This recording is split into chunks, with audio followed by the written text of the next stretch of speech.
Just finished eating, so I'm going to pick my teeth. Very interesting stuff. Not that I'm sharing everything that's I find interesting in my self-observation of what Dr. Albert Ellis called self-statements and Carl Jung called automated self-statements.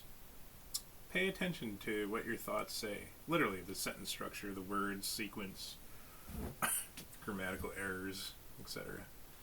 Anyway, I am now recalling other things. So when I was in that study Judaism, convert to Judaism course, and the contrast here was when I first started coming to university again, I first called Yeshiva University in New York to see if they had online programs, because I don't want to attend where marijuana is legal and heavily present. But that was a moral compromise for me, because Rabbi Raps and all his buddies were clearly marketing marijuana. They weren't just pro-marijuana. They were growing it and selling it for money. Kosher Kush. It's an Instagram page. If you don't believe me, look it up. Or no, NJ Farms 420, and his icon was Kosher Kush. But I guarantee that's a brand in New York. Anyway, Yeshiva U said, don't bother trying to... They weren't rude. They just didn't respond or call back like they said they would. Because I'm not Jewish. I hadn't converted yet.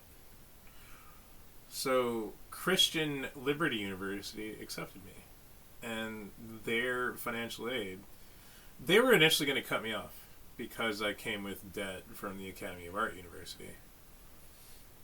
I gotta sneeze. That was a big one. Anyway, but then they saw my grades and decided to keep me. So all of a sudden I have value and worth, right? All the money that I've been donating to Jewish causes has been possible solely because of the Christian mercy and compassion.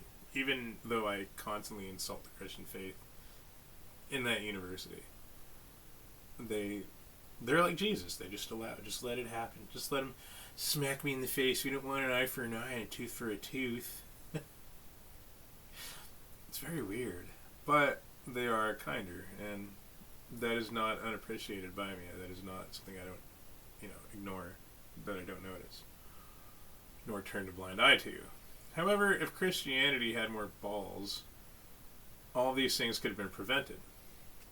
It used to have balls. Just one example. So there's some passage where Jesus says, and of course there's a million translations, but essentially, he who would corrupt little children should be drowned with the millstone tied around his neck.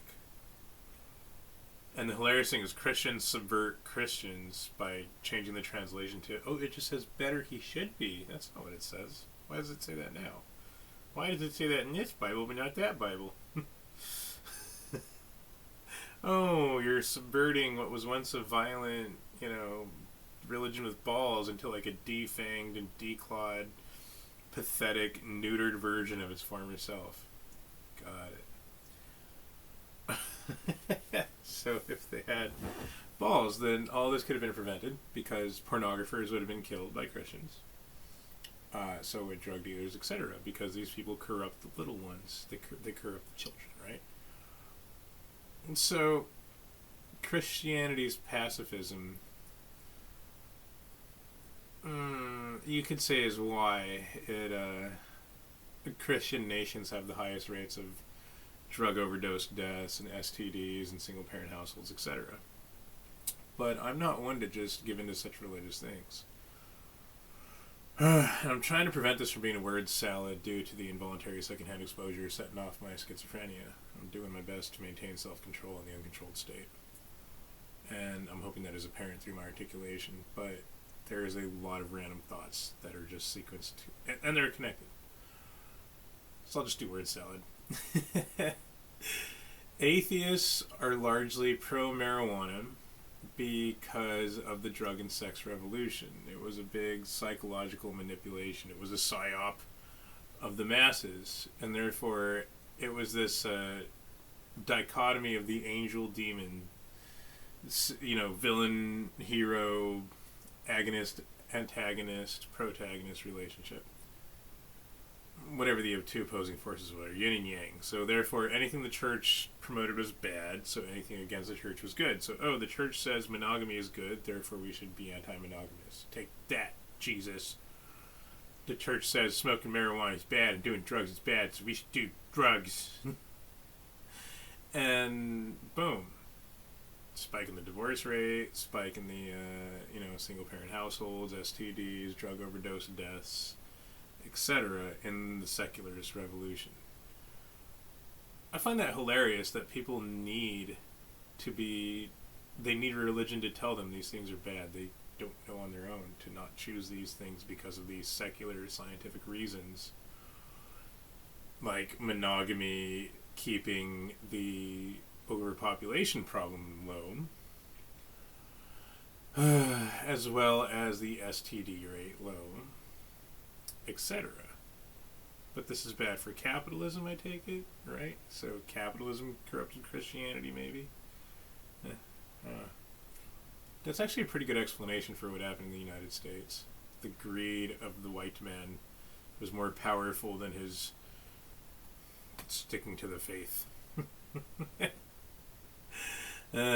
Anyway, so yeah, that explains why a lot of atheists are pro-marijuana, and a lot of Jews are atheists and liberal.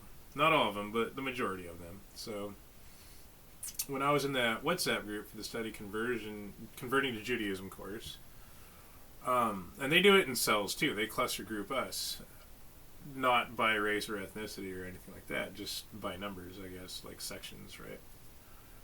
So me and this woman got in a debate about marijuana, and she got her degree in addiction counseling. And I was like, yeah, that's not weaponized. That's pussy shit. That's, excuse my language, but that is. It's soft. It's very weak to me. No, mercy and compassion. Yeah, how's that worked out for the last 50 years? Did it stop the drugs? Did it reverse the trend? Or did the trend only get worse with this approach of softness and weakness and mercy and compassion for the criminal? So she tried to tell me, no, all addiction comes from trauma. It's an involuntary trauma response, and that's why regulation never works. And I showed her the data. I cited my sources that the removal of prohibition of marijuana in states like Colorado, Washington, California, Oregon, etc. have caused an increase in drug overdose deaths and harder drug use, proving the gateway effect. Therefore, prohibition worked. Prohibition didn't effectively eliminate drug use, but it at least kept it down. What, 70%, 80%, 90%? I'm not sure, but the drug overdose death rate increase in Colorado every year after legalization alone is a pretty big fucking sign that legalization was a bad thing, and the only honest part the politicians said was the money. That's all they cared about was the money. Everything else was a lie. But that wasn't enough for her. She said, oh, well, I know that. Right? This bitchy feminist Jewish woman who was a Reform Jew. She's like, oh my god, the holidays with conservative Jews, they're so extreme and right-wing. I'm like, what the fuck? The conservatives are pussies. What are you talking about? Like, really? Oh my god, he said mean words. Ah. Oh man, see, so just real quick, I know it's not sticking to focus here. There's three major branches of Judaism: Orthodox, Conservative, and Reform. This reflects with the church and politics and everything else. Orthodox is traditional, the same Judaism 2,000 years ago, etc. Conservative is the transitional phase between Orthodox and Reform. It's like the compromise. And Reform is modernization. Modernization is temporary because human nature is still the same as it was 2,000 years ago. The technology has changed, things have advanced, but we're still human after all. Sorry, there's a little gnat flying around. Anyway, back to the topic. So then I cited her global data. Drug overdose death rate per country and STDs per country.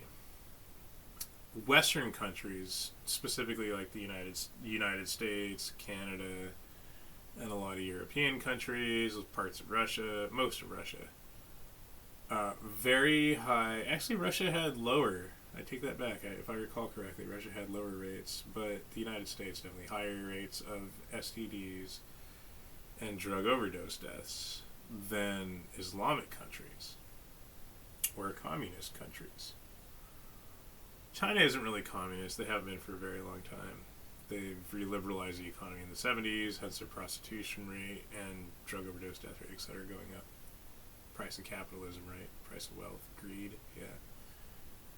But I cited the Islamic countries to this Jewish woman, this woke Jewish liberal, and I simply said, well, those Islamic countries have higher rates of trauma and lower rates of drug use. So if what you say is true, that addiction is a trauma response, why are they so much better than America in terms of morals and the application of their religion, right? Sharia. For those of you who don't know, Sharia is just Arabic for law. So Islamic Sharia is Islamic law.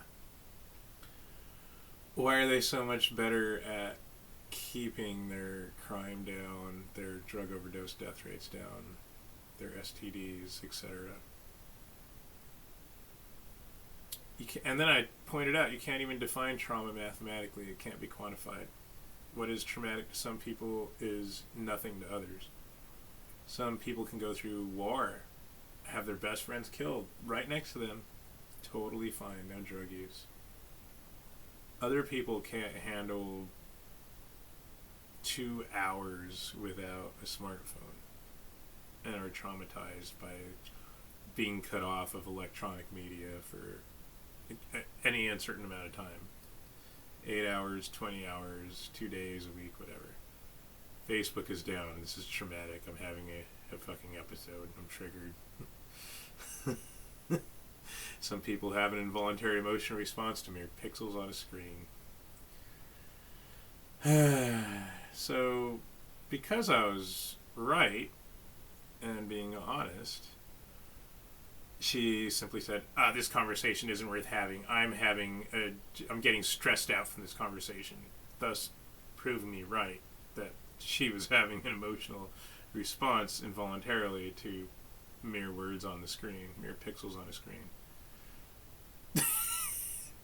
Now, was I rewarded with acknowledgement for being right and telling the truth by the Jews? No.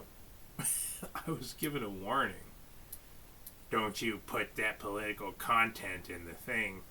That's going to cause us to lose students, and that means lost income. They didn't say that second part. They did say the first part. No political content anymore because it's causing conflict. Whereas, to me, it's not really a matter of causing conflict, because opposing drug legalization means saving lives, including Jewish lives. There's a lot of Jew overdose death rate increase going on as a result of legalization. Jews are not immune to the adverse effects of drugs. I know of at least one Jewish guy who homeless and on heroin. Poor thing. Anyway. So, more word salad, just leaping from topic to topic. With the blacks that's, going after the Mexican whores, like the pig slop trash women, that is also sociobiology. That's science. I got a whole book on it. It's probably banned on YouTube. It might not be. J. Philip Rushton, who does a whole lot of science about race and society. And he points out that, yes, blacks have bigger dicks and smaller brains because of genetics, of evolution. When you're dumb, you have to be strong, you have to reproduce more. So they will literally fuck anything. It's not just the males. The females ovulate 2 eggs per cycle, carry to term in 7 months. The babies can lift their heads upright sooner than wider Asian babies. And they're walking faster, etc., etc., etc., because they have shorter lifespans. So when you're dumb, you have to reproduce like crazy or you go extinct. Hence why they go for fat women. And also, the fact that those women are fat is connected with the fact that they chase blacks because, no self-control. If they had self-control, they wouldn't be fat.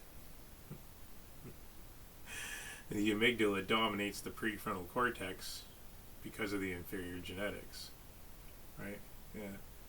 Self-control is a sign of good genetics, good stock. Self-restraint. So, sorry, I just made myself laugh thinking about this topic. When you see a lot of this stuff going on, or at least me, I get silenced and censored for talking about it. But I watched a documentary from 1966 called Africa, Blood and Guts. And with the end of apartheid in South Africa in Johannesburg, right before the end, they pointed out that the black birth rate in South Africa compared to the white birth rate was 4-1. Now, blacks are in poverty, they're in civil wars, and a famine, and they're having 4 times the amount of kids as the whites who have jobs and generate food and income. Arguably, the white generating food and income is what enabled the blacks to boost a population. They couldn't have done that on their own.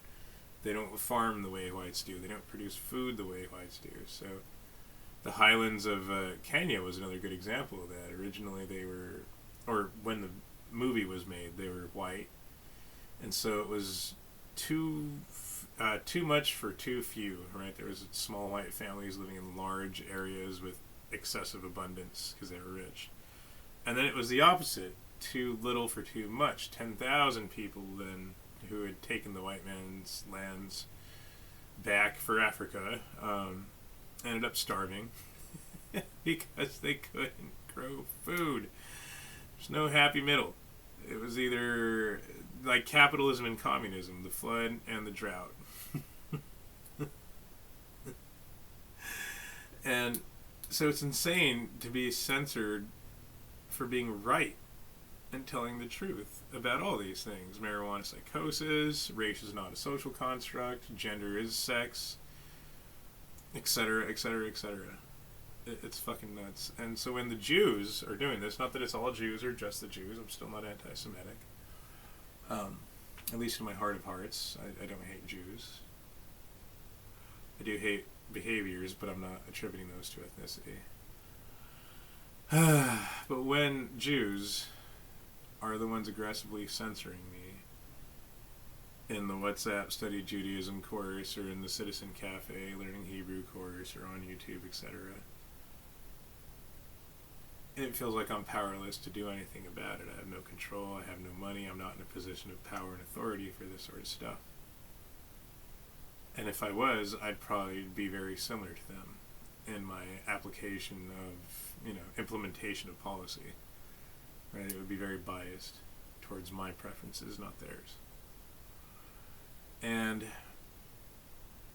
when I see these October 7th videos of the Hamas massacres, this goes back to religion, because if I can't do anything to stop the evil from the elites, the 1%, etc., Judaism, Christianity, and probably Islam, I don't know, I never read the Quran, but all these religions teach that God is the only one who has authority over the top of the human hierarchy, right? The supreme leaders who are the ones with their heel on top of us poors.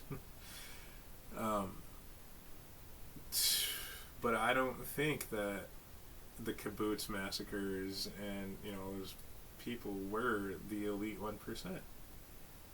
I don't think they were the Jews like George Soros and etc. I think just like the Holocaust, rich Jews threw poor Jews under the bus to sacrifice them to just gain, Israel as a state. There's tons of examples of this. I brought this up in that WhatsApp chat before getting in trouble for bringing stuff like this up. In the movie The Witness about Kitty Genevieve, that's where we get the bystander effect from in psychology. It's a good movie. I suggest you watch it. There's this guy, his sister was murdered in the 60s by a black. She was Jewish. And the Jew that owned the New York Times, the guy was Jewish himself, printed all these stories saying, 54 witnesses saw this woman getting murdered. Not a single one of them called the cops. Well, it turns out that was a lie. It was in a Jewish neighborhood. Those 54 witnesses were Jewish. The victim was Jewish. So this rich Jew threw a bunch of poor Jews under the bus to the wolves, whatever you want, however you want, whatever allegory you want to choose, to make money. Why let the truth ruin a good story? And same thing with the Holocaust, etc., right? Warburg, Trotsky, Lenin, Stalin. Stalin wasn't Jewish that I'm aware of, sorry, but Lenin, etc.